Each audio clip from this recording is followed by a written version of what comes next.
안녕하세요. 강혜영의 친절한 역사 이야기. 오늘 강연은 이 땅에서 추위에 떠는 사람이 없도록 하겠다. 독립운동가 김항복과 독립문 이야기입니다.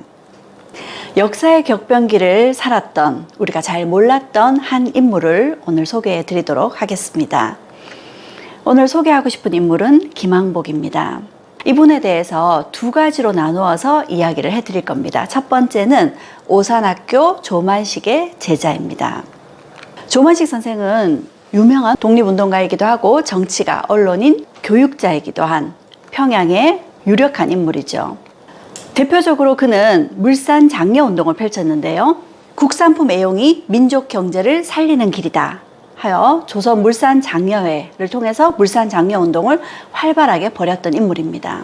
지난 강의에서도 조만식 선생에 대해서 소개를 했었는데, 조만식 선생의 어록으로 그의 인물됨을 가장 잘 보여주는 말이 나의 일신을 염려하지 마시오. 나는 북한의 1천만 동포와 생사를 같이 하겠소.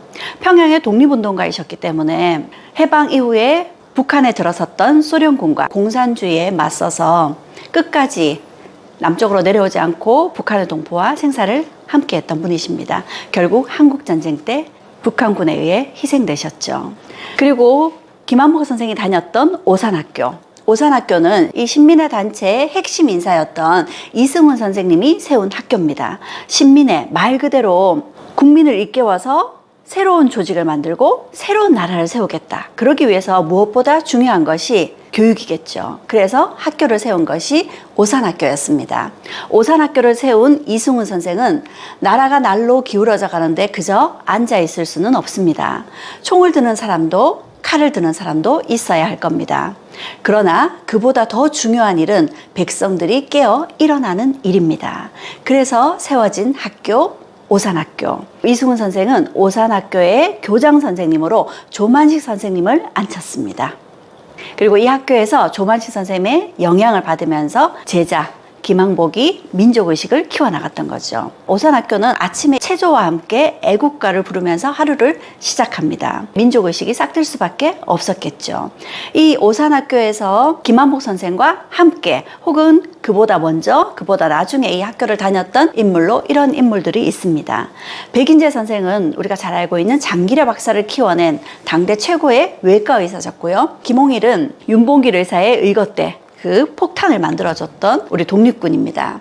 그리고 주기철은 신사참배에 끝까지 맞서 항쟁했던 목사이고요. 함석헌 선생은 오산학교 출신의 유명한 역사학자이죠. 이렇게 오산학교를 졸업하고 민족의식을 키웠던 김항복 선생은 이후 일본으로 유학을 갑니다. 더 넓은 세상에서 더 큰 공부를 해야 되겠다는 생각에서였겠죠. 와세다 대학에서 정치경제학을 공부했습니다. 그런데 이 와세다 대학에서 철학과에 있던 조선인 유학생, 그리고 역시 정치경제학과에 있던 조선인 유학생들, 이런 유학생들끼리 동경유학생 학우회라는 걸 만들었고, 이 학우회를 중심으로 28 독립선언이 이루어졌습니다. 그 준비 과정에서 김항복 선생은 일본의 감시를 받아야 됐습니다.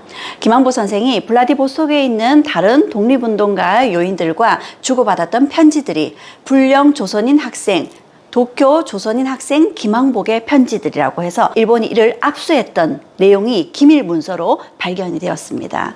이처럼 독립운동 활동을 했었던 김항복 선생은 일본의 감시를 받는 동경 유학생이었습니다. 그리고 28 독립선언 이후 1920년대부터 그는 동아일보의 후원을 받아서 전국 각지를 다니면서 우리나라 사람들을 일깨우는 강연회를 펼쳤습니다. 동경에 유학하는 조선 청년으로 조직된 학우회가 학위 방학을 이용하여 조선 각지에 순회 강연을 행하기로 결정하였다라고 기사가 나와 있죠.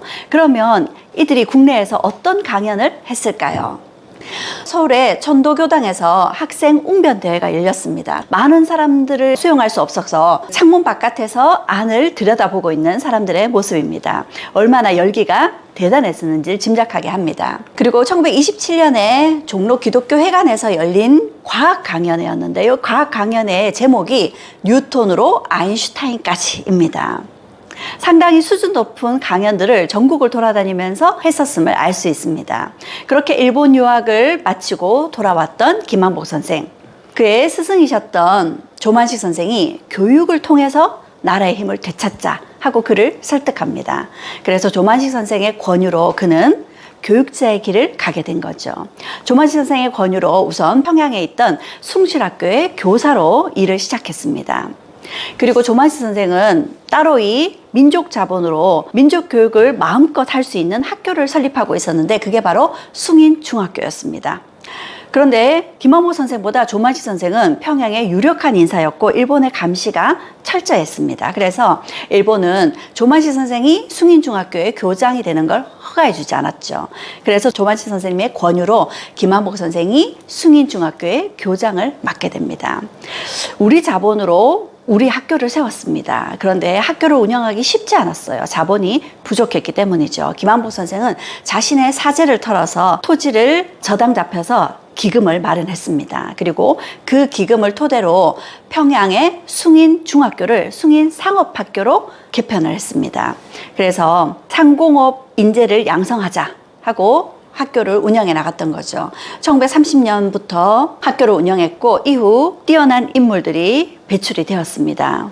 그래서 사립학교였음에도 불구하고 국공립 학교보다 더 많은 취업생들을 배출하는 성과를 거두기도 했습니다.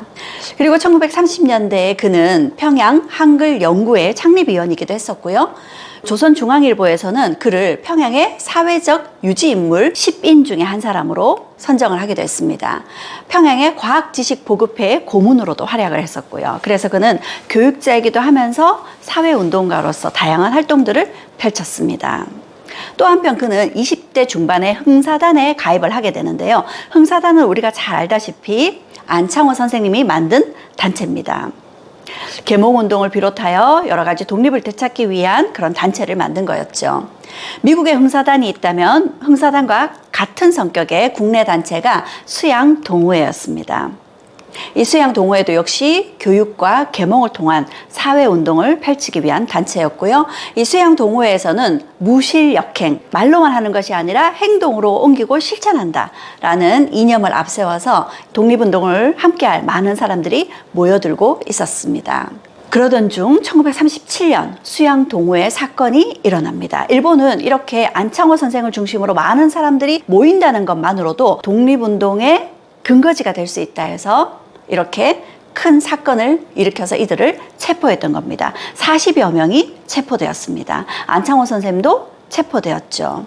안창호 선생은 1937년에 체포되고 그해 12월에 건강이 악화되어서 풀려났지만 그 다음 해 3월 10일 날 돌아가셨습니다. 수양동호회 사건으로 역시 체포됐던 이가 김한복 선생이었습니다. 김한복 선생은 이 수양동호회 사건으로 재판을 받게 되는데 1심에서는 무죄 판결이 났어요. 그런데 2심에서 2년형 징역형을 받게 됩니다. 그래서 서대문 형무소에 수감되기도 했었죠. 그의 판결문입니다. 피고인 김한복은 1916년 오산학교를 졸업하고 와세다 대학 전문부에 입학해 1923년 졸업한 다음 조선으로 돌아와 평양 승실 전문학교의 교사가 되고 1928년부터 1937년까지 평양 숭인상업학교 교장인 자인데 위 오산학교 재학 중에 교사로부터 가마를 받아 민족주의 사상을 품고 끝내는 조선의 독립을 희망하기에 이른 자이다. 이런 판결문에 그는 2년 징역형을 받게 됩니다. 그리고 이렇게 포승줄에 묶여 머리에는 용수를 쓰고 서대문 형무소에 수감되어야 했습니다. 그가 이런 모습으로 서대문 형무소에 수감되어 가는 과정에서 저 멀리 독립문이 보였습니다. 그 독립문을 보면서 그는 독립의 꿈을 반드시 이루겠다라는 꿈을 꾸었겠죠. 그렇게 그는 훌륭한 인재를 키워내는 것이 나라를 지키는 것이다 하며 독립운동가이자 교육자로서의 삶을 살았습니다. 그리고 그가 이 독립문을 보면서 또 한 가지 꿈을 꾸었습니다. 서대문 형무소, 춥고 배고픈 곳이었습니다. 특히 추위를 이겨내기가 쉽지 않았어요. 서대문 형무소에 수감된 사람들은 그 추위를 이겨내지 못해 손발에 동상이 걸리기 일쑤였습니다. 그런 추위를 겪으면서 그는 우리 국민 누구나 추위 걱정 없이 따뜻한 겨울을 날 수 있도록 하겠다. 이런 또 다른 결심을 하게 됩니다. 이 결심이 그의 인생을 또 바꾸어 놓았습니다. 해방 이후 기업가로서의 김한복과 그가 세운 회사, 주식회사 독립문의 이야기입니다. 1945년 8월 15일 광복을 맞았습니다.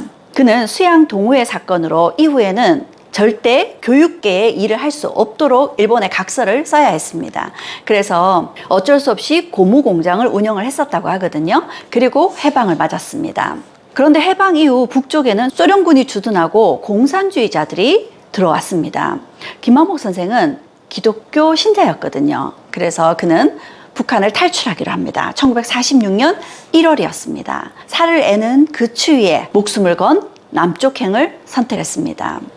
남쪽으로 내려왔는데 아무것도 가진 게 없었습니다. 그런 그에게 그가 평양 숭인 상업학교에 있을 때 제자들이 그에게 횡기라고 하는데요. 편물기를 가져다 주었습니다. 편물을 짜서 생계를 이어나갈 수 있었죠. 그리고 곧 직원도 두고 회사를 차리게 됩니다. 그게 대성섬유공업사였습니다. 그렇게 자리를 잡아가던 중 한국전쟁이 발발했습니다. 전쟁을 피해 남쪽으로 피난을 가야 했었죠. 특히나 그는 북쪽에서 탈출한 사람이었기 때문에 더더욱 위험할 수 있었거든요. 그래서 서둘러 남쪽으로 내려옵니다. 그에게는 두 아들이 있었는데 첫째 아들에 이어서 둘째 아들도 전쟁 중에 군인으로 자원 입대를 하게 됩니다. 그런 아들을 보고 아버지는 대견하다고 칭찬을 해주었다고 합니다. 그런데 전보가 날라왔습니다. 군번 60506 소위 김세훈은 북한군과의 전투에서 혁혁한 공훈을 세우고 애석하게도 전사하였음을 통지함. 그의 둘째 아들 김세훈의 전사 통지서가 날라왔습니다. 얼마나 충격을 받았을까요? 군대에 있던 큰아들이 둘째 아들의 시신을 찾으러 군대를 찾아갔습니다. 그런데 군대에서 둘째 아들, 그러니까 동생이 활짝 웃는 얼굴로 반기는 것이었습니다. 어떻게 된 일일까요? 김만복 선생의 둘째 아들 김세훈은 죽지 않았습니다. 그가 해군이라고 들어간 것은 사실 해군이 아니라 해병대였고요. 그 해병대에서 미군과 함께 전투가 있었는데 그 전투를 함께 하면서 미 해병대 중위와 친해졌던 거죠. 그 미 해병대 중위가 미국으로 다시 돌아가면서 선물을 주고 싶다 라고 이야기를 했답니다. 그때 김세훈이 갖고 싶다고 말했던 것이 방탄복이었어요. 그 방탄복을 착용한 덕택에 목숨을 건질 수 있었습니다. 그런데 방탄복을 입은 채 총을 맞고는 그대로 기절해 버렸기 때문에 당시에는 전사한 줄 알고 전사통지서가 잘못 왔었던 거죠. 김만복 선생은 다행히 한국전쟁 중에 아들을 잃지 않았지만 자식을 잃은 많은 부모들의 마음을 조금이나마 알 수 있었을 것 같습니다. 한국전쟁 당시 많은 피난민들이 부산으로 몰려들었습니다. 부산에는 원래 인구가 30만이었는데 이 시기 부산의 인구는 무려 100만에 이르렀습니다. 살 집도 부족하고 먹을 것도 부족하고 또 입을 옷도 턱없이 부족했습니다. 그런데 다행히 김만복 선생은 제자들의 도움으로 그 편물기를 부산으로 가져올 수 있었고 이 부산에서 김덕영이라고 친인척과 함께 다시 회사를 만들어서 메리아스를 판매하는데 만드는 족족 불티나게 팔려나갔다고 합니다. 이 시기 막연히 헤어진 가족은 40계단에 가면 만날 수 있단다. 이런 소문과 헤어지게 되면 영도다리에서 만나자 이렇게 약속한 사람들이 무작정 헤어진 가족들을 기다리는 곳이 이런 곳이었습니다. 이렇게 한국전쟁은 많은 사람들에게 힘든 시간이었습니다. 특히 북쪽에서 피난 온 사람들은 그 어려움이 더 컸다고 볼 수 있겠죠. 한국전쟁이 끝났습니다.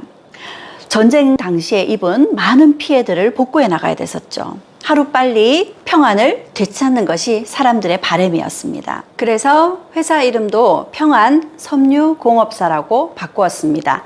평안. 이제는 편안해지길 바라는 마음을 담은 거죠. 그리고 회사 로고를 무엇으로 삼을까 하고 고민하던 그때 바로 떠오른 것이 독립문이었습니다. 그렇게 독립문은 우리나라 최초의 의료 상표가 되었습니다. 한편 서울에서는 시민들이 다시 자리를 잡고 잘 살 수 있게 도와주기 위해서 서울의 시의회가 만들어졌고 초대 서울시의원에 당선이 되었습니다. 그뿐만 아니라 그는 자신이 실향민이잖아요. 그래서 실향민들을 위한 사업을 하게 됩니다.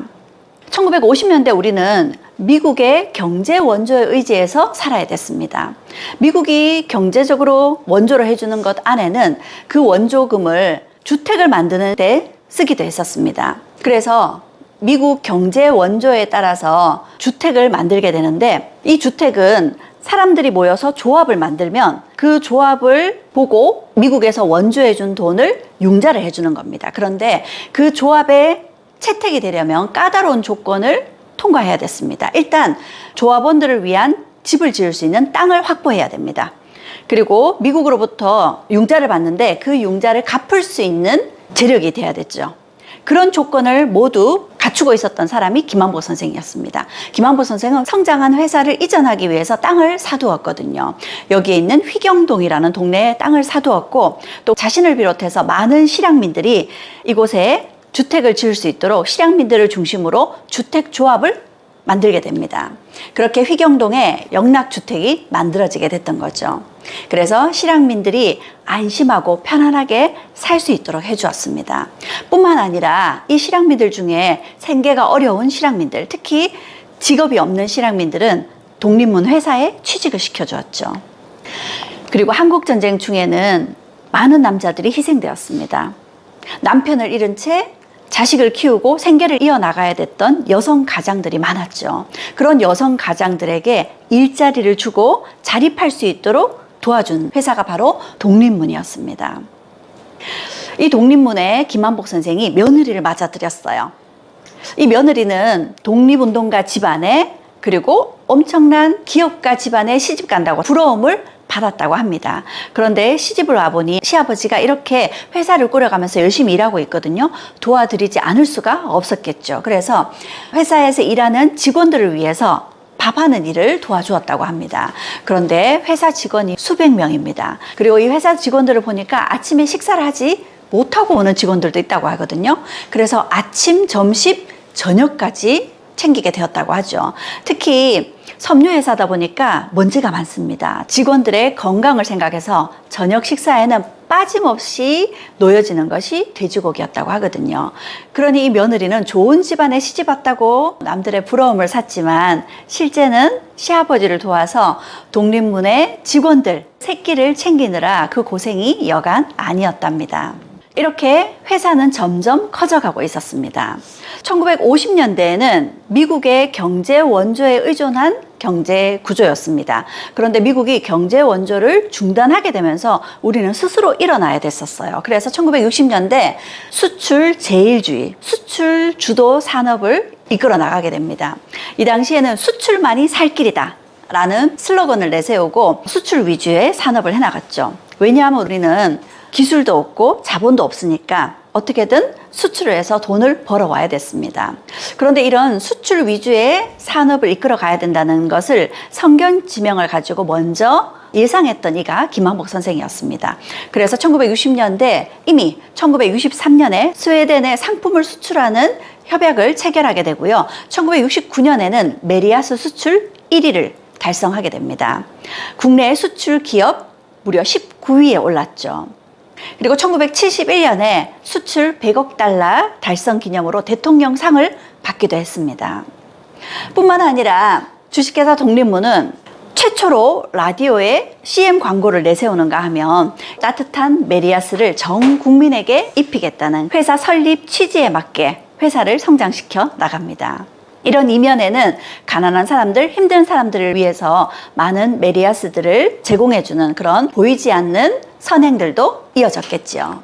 그렇게 회사를 키워나가던 김한복 선생, 마음 한켠으로는 교육자로서의 삶에 대한 아쉬움이 남아 있었습니다. 그가 해방 이전에는 독립운동가이기도 하지만 교육자이기도 했었잖아요. 그는 남쪽에 숭인 상업학교를 새롭게 열고 싶었습니다. 그런데 그게 여의치 않았어요. 1960년에 4.19 혁명이라든지 이후 5.16 군사 쿠데타를 거치게 되면서 정치적인 상황이 여의치 않았던 거죠. 그런 그에게 좋은 제의가 들어왔습니다. 오산학교 출신이었던 김한복 선생에게 오산학교의 이사장 자리 제의가 들어왔던 거죠. 그래서 그는 마음 한켠에 아쉬움으로 남아있던 교육 사업을 이렇게 펼칠 수 있었습니다. 그리고 그는 지금까지도 흥사단의 활동을 지원해주고 있습니다. 흥사단에서는 독립유공자 후손들에게 장학금을 주기도 하고 여러 가지 역사 답사를 추진하기도 하고 많은 장학 사업들을 펼치고 있습니다. 그런 봉사단의 사업들을 후원하고 있는 모습입니다. 이렇게 김한복 선생과 그리고 김한복 선생이 이끌어 나갔던 회사 독립문에 대한 이야기를 나눠봤는데요. 이 독립문이라는 회사 지금까지 이어져 오는 과정에서 위기가 상당히 많았습니다. 대표적으로 1970년대 후반에 2차 오일 쇼크가 있었고 박정희 대통령의 갑작스런 서거가 있었습니다. 부도 위기 상황을 맞게 됐었는데요. 그때 김한복 선생을 이어서 이 회사를 운영하고 있던 2세 경영인이었던 김세훈 선생은 아버지의 이런 말을 되새기면서 그 위기를 잘 넘길 수 있었다고 합니다.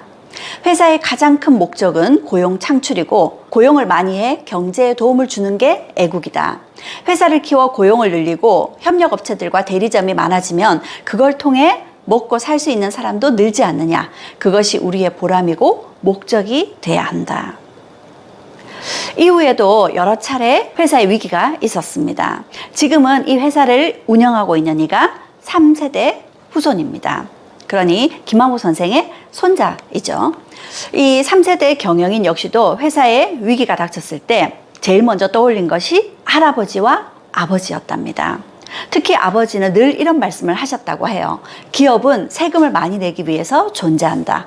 국가가 좋은 기회를 주어서 우리가 이윤을 남길 수 있게 된 것이니 국가에 세금을 많이 내는 것이 우리의 사명이다. 힘들 때마다 늘 할아버지와 아버지가 해주신 말씀을 떠올리면서 초심을 잃지 않는 회사의 창립 이념을 되새기면서 위기들을 헤쳐나갈 수 있었다고 합니다. 주식회사 독립문의 설립 취지는 조금 바뀌긴 했지만 지금도 그 가치를 유지하고 있습니다. 평안을 추구하고 있습니다. 그래서 독립문의 브랜드 중 PAT가 있는데요. PAT가 평안 텍스타일의 약자입니다. 이처럼 국가와 국민을 위하는 것이 이 회사 독립문의 설립 취지였고 그것이 이 회사의 가치이자 자산입니다. 그러나 그 가치는 저절로 만들어진 것이 아닙니다. 그렇다면 사람과 기업의 가치는 무엇으로 만들어지는 걸까요?